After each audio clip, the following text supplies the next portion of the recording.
Totoo kayang ibabalik ang programa ng ang kabogabol star na si Vice Ganda na GGV sa ABS-CBN? Ito ang chika ni OG Diaz sa Showbiz Update vlog nila ni Mama Loy kasama si Tita Jegs na uploaded na sa kanilang YouTube channel na yun. May isang post na pa-blind item na kung totoong tinanggihan ng pagja-judge sa PGT yun pala naman kaya tinanggihan ay para maibalik yung dating show buwan ni OG. Si Vice ang tinutukoy dahil ibabalik ang reality show na PGT, kung saan isa ang komedyante sa mga naging hurado noon kasama sina Robin Padilla, Mr. Freddie M. Garcia at Angel Locsin. Kinumpirma naman ni OG, si Vice Ganda na hindi na raw magja-judge sa PGT, kasi nga pinaplano na ang pagbabalik ng GGV o Gandang Gabi Vice. Kung mapapansin mo, nauuso na ngayon ang mga interview.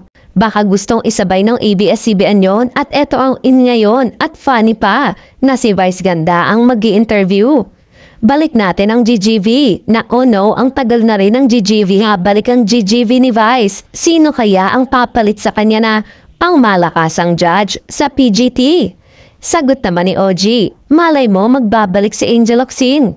Wala pa umano si OG pero kung siya daw ang tatanungin kapag nagbalik ang PGT, magbalik din kaya ang isang Angel Locsin?